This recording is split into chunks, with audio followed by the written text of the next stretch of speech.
We're going to be looking at solving rational equations. We're going to do the practice. We're going to show you the answers as a key for the odd questions. You're going to have to do the evens on your own, but at least this will show you maybe some steps if you're stuck on what to do. All right, for these types of problems, the first thing we have to do is figure out what our common denominator is going to be. Okay, in order to do that for question 1, we have to factor the first denominator, this x squared minus 2x minus 8. So the factors are x and x. And then what two numbers multiply to give you negative 8 and add up to give you negative 2? That would be negative 4 and positive 2. Okay. Now what you can see here is that when we look at the denominators on each side of our equation, they both have an x minus 4. What is missing on the right side is the x plus 2. Okay, so we have to multiply that other equation by x plus 2. Okay, so the left side doesn't need anything done to it, so we're going to rewrite the 2x plus 4 equals, and now we have to multiply the x plus 1 times the x plus 2. So we have to do a distributive property. So x times x is x squared, x times 2 is 2x, 1 times x is x, and 1 times 2 is 2.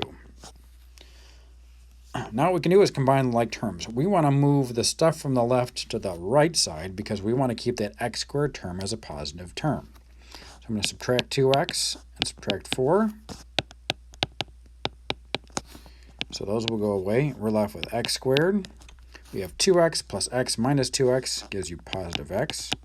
And 2 minus 4 is negative 2. And that equals 0. Now what we're going to do is we're going to factor what we have left.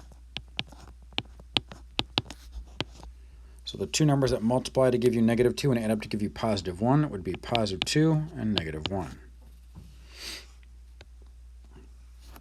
So now we have to solve this. X is going to equal negative 2 and positive 1. Now, before we can say those are our two answers, we have to go back up to the original part of the problem, find the denominators for all of our fractions, and then see if one of them, to make sure they both work, the answers and compared to our denominators. For example, we have x minus 4 and x plus 2. We're going to set them both equal to 0, our denominators that we had in our problem. We're going to solve them both. So we have x is equal to positive 4 and x is equal to negative 2. Okay, so now what we have, though, is one of our answers was negative 2.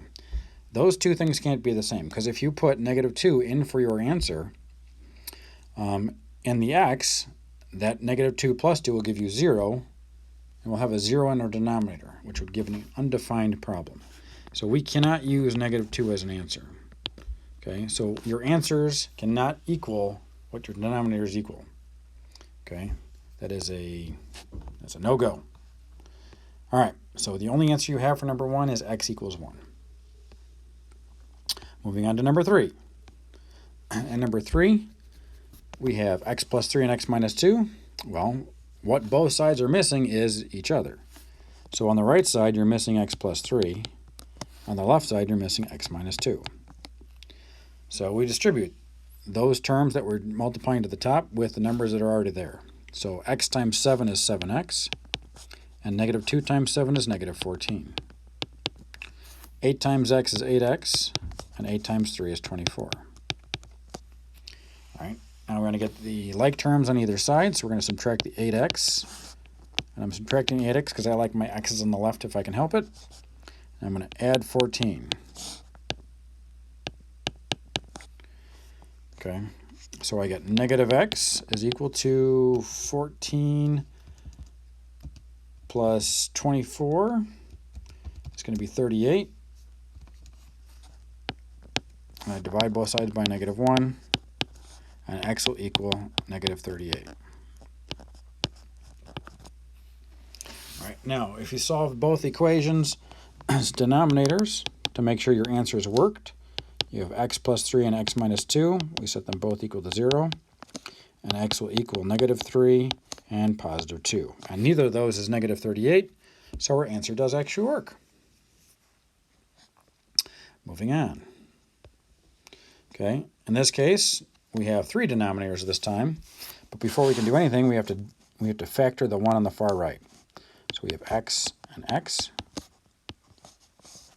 we have the two numbers that multiply to give you -6 and add up to give you +1 would be +3 and -2. Okay, so now we can already see that we have those two denominators on the other side, but those are two separate terms.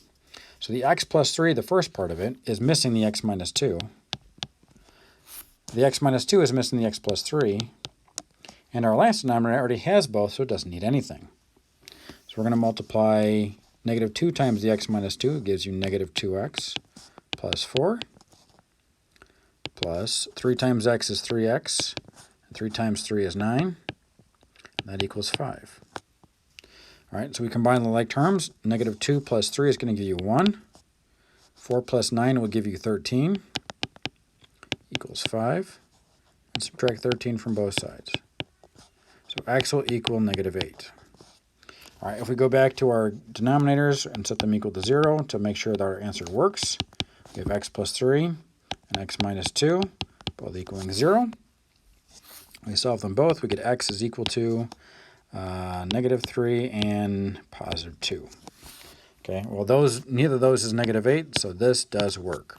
Okay, again, the reason we solve the denominators and set them equal to 0 and solve for x, we're trying to find out what x cannot be. So in actuality, this should say x cannot equal -3 and +2. Okay, we can go back there up to these problems and do the same thing. X cannot equal -3 and +2 to the first one, or sorry, the second one that we did. And then up here, we can say that x cannot equal 4 or -2. And since it did in the number 1, that's why we couldn't use it. Okay. Back down, we got number 7. Okay, in this case, we have a quadratic, but it's kind of a different quadratic. It's not a trinomial, it's a binomial. And what we're going to do to factor this is we're going to just take out an x. We're going to take out the greatest common factor of x, and we're left with x minus 5. Okay. Now, this 1 out in front is not part of what number this is. It's just a 1 with a denominator of 1. So it is missing x and x squared minus 5x. It's missing everything from the first for its common denominator. The second equation, or second part of the equation, the 3x minus 9 part, is missing the x term. It already has the x minus 5. The last piece has both, so it doesn't need anything. So you don't have to multiply 2 by anything. So if we multiply 1 times x squared and 1 times -5, we get x squared minus 5x. All right. Now, the tricky part here is this negative sign. Let's highlight this. This negative sign has to be distributed to both terms in your numerator. So, when we do that, we're multiplying 3x times negative times x. So negative times 3x times x would give you -3x squared. Now I have to do negative times -9 times x. So negative times -9 gives you +9 times x gives you +9x. That equals 2, because there's nothing being multiplied by the other side. All right, now we can combine the like terms. So we have x squared minus 3x squared gives you -2x squared. -5x plus 9x, it gives you +4x. And then we're going to bring this 2 to the other side to give us -2, so we can set this all equal to 0. Now this kind of looks like a hard problem because it got that -2 in front of the x squared term, but you'll notice, hopefully, that all the terms, I'm going to change color to help you see it, all the terms that we have are factors of 2. They're all multiples of 2. So what we're going to do is we're going to take the greatest common factor of -2 out. And the reason we're going to take -2 out is so that our x squared term becomes positive. So if I take -2 out, that means x squared now becomes positive. I divide 4 by -2 gives you -2. And -2 divided by -2 is +1, equaling 0. Now I can factor what we had in our parentheses. And the two numbers that multiply to give you 1 and add up to give you -2 would be -1 and -1. So x is going to equal +1.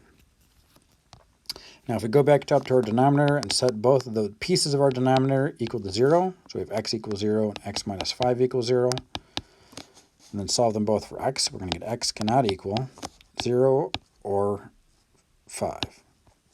And since 1 is neither 0 nor 5, that works.